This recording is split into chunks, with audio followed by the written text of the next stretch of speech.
Praise the Lord. ദൈവനാമമഹത്വം ഉണ്ടായിരിക്കട്ടെ. പ്രഭാതയാമത്തിൽ കർത്താവിൻ്റെ പാദപീഠത്തിൽ നാം ആയിരിക്കുമ്പോൾ ഇന്നത്തെ ചിന്തയ്ക്കായി എടുത്തിരിക്കുന്ന തിരുവചനം ന്യായാധിപന്മാർ 6-ാം അധ്യായം 14-ാം വാക്യം.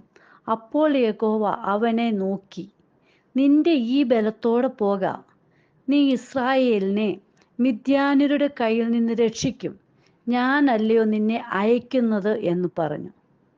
നമുക്കിവിടെ യഹോവ അവനെ നോക്കി. യഹോവയുടെ ഈ നോട്ടം എന്തിനായിരുന്നു? നാം 6-ാം അധ്യായം വായിക്കുമ്പോൾ അത് വ്യക്തമായിട്ട് കാണുവാൻ കഴിയുന്നുണ്ട്. 7 വർഷക്കാലം മിദ്യാന്യർ ഇസ്രായേലിനെ ആക്രമിക്കുകയും പീഡിപ്പിക്കുകയും ചെയ്യുവാൻ യഹോവ അനുവദിച്ചു കൊടുത്തതായിട്ട്. 1-ാം വാക്യത്തിൽ വായിക്കുന്നത്, ഇസ്രായേൽ മക്കൾ പിന്നെയും യഹോവയ്ക്ക് അനിഷ്ടമായുള്ളത് ചെയ്തു. യഹോവ അവരെ 7 സംവത്സരം മിദ്യാന്റെ കയ്യിൽ ഏൽപ്പിച്ചു. പ്രിയ മക്കളെ നോക്കൂ, ഇസ്രായേൽ മക്കൾ മിദ്യാന്യരെ പേടിച്ച് ജീവിക്കുന്ന കാലമായിരുന്നു. അവരുടെ അതായത് വിളവിൻ്റെ സമയമാകുമ്പോൾ മിദ്യാന്യർ ഈ വിളകളെല്ലാം നശിപ്പിക്കും. ഇവർക്ക് യാതൊരു വിധത്തിലും ജീവിക്കുവാൻ കഴിയാതെ വണ്ണം, അതിൽ നിന്ന് ഫലം കൊയ്തെടുക്കുവാൻ കഴിയാതെ വണ്ണം അവരെ വളരെയധികം പ്രയാസത്തിലൂടെ കൊണ്ടുവന്നു. 6-ാം വാക്യം വായിക്കുന്നു, ഇസ്രായേൽ മക്കൾ യഹോവയോട് നിലവിളിച്ചു. ഇവിടെ നോക്കൂ, യോവാശിന്റെ മകനായ ഗിദെയോൻ ആരും കാണാതെ, അതായത് മിദ്യാന്യരുടെ കയ്യിൽ പെടാതെ, ഹല്ലേലൂയ, മുന്തിരി ചക്കിനരികെ വെച്ച് ഗോതമ്പ് മെതിക്കുകയായിരുന്നു. നാം ഒരു കാര്യം നോക്കുക, മുന്തിരി ചക്കിനരികെ വെച്ചാണ് ഗോതമ്പ് മെതിച്ചെടുക്കുന്നത്. അവനുള്ളത് അവൻ നശിപ്പിക്കാതെ വണ്ണം, ഹല്ലേലൂയ, മിദ്യാന്യരുടെ കയ്യിൽ കൊടുക്കാതെ അതെങ്ങനെയെങ്കിലും അവൻ, ഹല്ലേലൂയ, വിതച്ചത് കൊയ്തെടുത്ത് അവൻ തന്നെ അത് ചെയ്തെടുക്കുവാൻ വേണ്ടി, ഹല്ലേലൂയ, അവരുടെ കയ്യിൽ അകപ്പെടാതെ അവൻ കാണാതെ ചെയ്യുന്ന ഒരു വേല.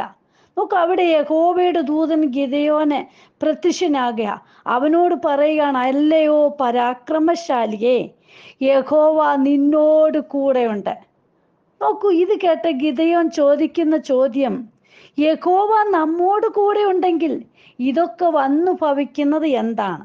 പ്രിയ മക്കളെ, പലരും, അതായത് നാം ഓരോരുത്തരും പലപ്പോഴും ഈ ചോദ്യം ചോദിച്ചിട്ടുള്ളതാ. എന്തുകൊണ്ടാണ് ഇത്രയും നാളും പ്രാർത്ഥിച്ചിട്ടും പാടിയിട്ടും എന്നും ചർച്ചയിൽ പോയിട്ടും ഒക്കെ എൻ്റെ ജീവിതത്തിൽ ഈ ഭാരം കടന്നു വന്നിരിക്കുന്നത്? ഇത് ഒരിക്കലും എന്നിൽ നിന്ന് പോകാതെ എന്നെ അലട്ടിക്കൊണ്ടിരിക്കുന്ന എന്താണെന്ന്? നമ്മുടെ പ്രയാസവേളകളിൽ, നമ്മുടെ ചോദ്യങ്ങളുടെ നടുവിൽ യഹോവ ഇറങ്ങി വന്ന് നമ്മെ ബലപ്പെടുത്തുന്ന ഒരു ദിനമുണ്ട്. പ്രിയ മക്കളെ നോക്കൂ, അപ്പോൾ യഹോവ അവനെ നോക്കി, നിന്റെ ഈ ബലത്തോട് പോക. യഹോവയുടെ ചില നോട്ടം നമ്മെ ബലപ്പെടുത്തുന്നതായിരിക്കും. അതാ പറഞ്ഞത്, ഞാൻ നിന്നോട് കൂടെ ഇരിക്കും, ശത്രുവിൻ്റെ കയ്യിൽ നിന്ന് നിന്നെ രക്ഷിക്കും. ഹല്ലേലൂയ. പ്രിയ മക്കളെ, നമ്മളെ ഇതേപോലെ അവസാന നിമിഷത്തിൽ വന്ന് കർത്താവ് നമ്മെ രക്ഷിക്കുന്നത് കാണുവാൻ കഴിയും. ഹല്ലേലൂയ. പലരും നമ്മെ തള്ളിക്കളയും.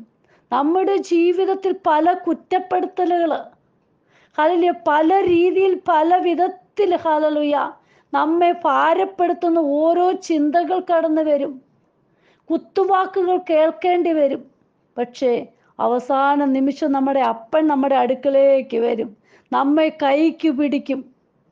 ഹല്ലേലൂയ, ഞാൻ നിന്നോട് കൂടെയുണ്ട്. ഹല്ലേലൂയ, ഏതു നേരത്തും നമ്മോട് കൂടെയുണ്ടെന്ന് പറയുവാൻ ഒരേ ഒരു ആൾ മാത്രമേ ഉള്ളൂ. അത് കർത്താവ് യേശുക്രിസ്തു മാത്രമാണ്. പ്രിയ മക്കളെ നോക്കൂ, അപ്പൻ്റെ ചില നോട്ടങ്ങൾ, ചില, ഹല്ലേലൂയ, ആ നോട്ടത്തിൽ തന്നെ അതിൻ്റെ ആൻസർ ഉണ്ട്. ഇവിടെ നോക്കൂ, ചില നോട്ടങ്ങൾ ആലോചന അതായത് നമ്മളെ നടത്തുന്നതായിട്ട്, ആലോചന തന്നു നടത്തുന്നതായിട്ട് സങ്കീർത്തനങ്ങളുടെ പുസ്തകം 32:8 വായിക്കാൻ കഴിയുന്നുണ്ട്. ഞാൻ നിന്നെ ഉപദേശിച്ച് നടക്കേണ്ടുന്ന വഴി നിനക്ക് കാണിച്ചു തരും, ഞാൻ നിന്റെ മേൽ ദൃഷ്ടി വെച്ച് നിനക്ക് ആലോചന പറഞ്ഞു തരും. ഹല്ലേലൂയ. പ്രിയ മക്കളെ നോക്ക്, നമ്മെ ഉപദേശിച്ച് നാം പോകേണ്ടതായ വഴി കാണിച്ചു തരികയും അതിലൂടെ നമുക്ക് വേണ്ടതായ ആലോചനകൾ മനസ്സിലാക്കി തരികയും ചെയ്യുന്നു. അതായത് ഒരു ദൈവ പൈതലിനെ അവന് ഇഷ്ടമുള്ളതുപോലെ നടക്കുവാൻ സാധിക്കുകയില്ല. അതുകൊണ്ടാണല്ലോ നാം മുടിയൻ പുത്രനെ ഒന്ന് ഓർത്തു നോക്ക്. ഹല്ലേലൂയ. ആ മുടിയൻ പുത്രൻ എന്ന് വിശ്വസിപ്പിക്കുന്ന, അതായത് ലൂക്കോസിന്റെ സുവിശേഷം 15-ാം അധ്യായത്തിൽ നമ്മൾക്ക് കാണുവാൻ കഴിയുന്നുണ്ടല്ലോ. ഹല്ലേലൂയ. നോക്കൂ, അവൻ വീണ്ടും അപ്പന്റെ ഭവനത്തിലേക്ക് കടന്നു വരിക. നമ്മുടെ ഇഷ്ടത്തിൽ നമുക്ക് പോകാൻ കഴിയത്തില്ല. അവിടെ നമുക്കാണെങ്കിൽ ഹല്ലേലൂയ വിജയമായി തീരുകയില്ല. അടുത്തതായിട്ട് ചില നോട്ടങ്ങൾ കാണാൻ നമ്മളെ യഥാസ്ഥാനപ്പെടുത്തുന്നതായിരിക്കും. മത്തായി സുവിശേഷം 26-34 മുതൽ കാണുമ്പോൾ നമുക്ക് ഹല്ലേലൂയ അത് കാണാം. ഒരിക്കലും തള്ളിപ്പറയുകയില്ല എന്ന് പറഞ്ഞ പത്രോസ്, എപ്പോഴും കൂടെ നിൽക്കാമെന്ന് പറഞ്ഞ ശിഷ്യന്മാരൊക്കെ സമയമായപ്പോ തള്ളിക്കളയും. ഹല്ലേലൂയ. നോക്കൂ, യേശുവിനെ അറിയുന്നില്ല, ഞങ്ങൾ അവൻ്റെ കൂടെ ഉള്ളവനല്ല എന്നൊക്കെ പറഞ്ഞ് മാറ്റി. ഹല്ലേലൂയ. അതാ പറയുന്നത്, നമ്മളെ ചില നോട്ടം യേശുപ്പനൊന്ന് നോക്ക്, നീ കോഴി കൂകി 3 വട്ടം കൂകുന്നതിന് മുമ്പേ നീ എന്നെ തള്ളിപ്പറയും. ഹല്ലേലൂയ. കോഴി കൂകുന്നതിന് മുന്നേ നീ 3 വട്ടം എന്നെ തള്ളിപ്പറയും. ഇവിടെ പറഞ്ഞ നോക്ക്, അപ്പനൊന്ന് നോക്കും. ഹല്ലേലൂയ. ആ കോഴി കൂവുന്ന സൗണ്ടിൽ ഹല്ലേലൂയ നോക്കൂ, അപ്പൻ ഏത് വിധത്തിലാണ് ഓരോന്നിനെയും സങ്കല്പിച്ചാക്കിയിരിക്കുന്നതെന്ന് നാം ഒന്ന് ചിന്തിച്ചു നോക്കണം. ചില നോട്ടങ്ങൾ നമ്മെ പരിപാലിക്കാൻ വേണ്ടിയായിരിക്കും.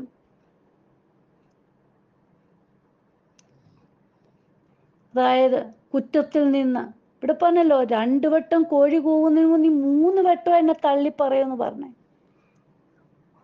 ഒരിക്കലും നമ്മളൊന്ന് ചിന്തിച്ചു നോക്കൂ, ഈ പക്ഷികളൊക്കെ എങ്ങനെയാ, ഈ കോഴിക്ക് എങ്ങനെയാ മനസ്സിലായത്? ഹല്ലേലൂയ. നോക്കൂ, നാം യഥാസ്ഥാനപ്പെടുവാൻ വേണ്ടിയാ അപ്പൻ്റെ നോട്ടങ്ങൾ പലതും. ചിലരെന്താ നമ്മെ പരിപാലിക്കാൻ. സങ്കീർത്തനം 33-18-19 വാക്യത്തിൽ കാണാം, യഹോവയുടെ ദൃഷ്ടി തൻ്റെ ഭക്തന്മാരുടെ മേലും തൻ്റെ ദയയ്ക്കായി പ്രത്യാശിക്കുന്നവരുടെ മേലും ഇരിക്കുന്നു. അവരുടെ പ്രാണനെ മരണത്തിൽ നിന്ന് വിടുവിക്കുവാനും ക്ഷാമത്തിൽ അവരെ ജീവനോടെ രക്ഷിക്കുവാനും തന്നെ. നോക്കൂ, ദൈവത്തിൻ്റെ ദൃഷ്ടി കരുതുന്ന സ്നേഹത്തെയും പരിപാലനത്തെയും കാണിക്കുന്നത്. ഹല്ലേലൂയ. മരണത്തിൽ നിന്നും ക്ഷാമത്തിൽ നിന്നും നമ്മെ രക്ഷിക്കുന്നതാണ്. ഹല്ലേലൂയ.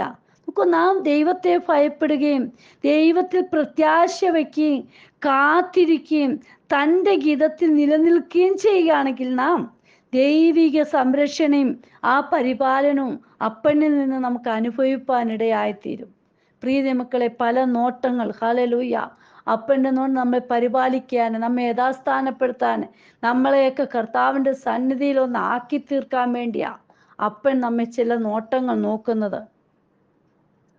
സങ്കീർത്തനം 34-15 പറയുന്ന, യഹോവയുടെ കണ്ണ് നീതിമാന്മാരുടെ മേലും അവൻ്റെ ചെവി അവരുടെ നിലവിളിക്കും തുറന്നിരിക്കുന്നു. ഹല്ലേലൂയ.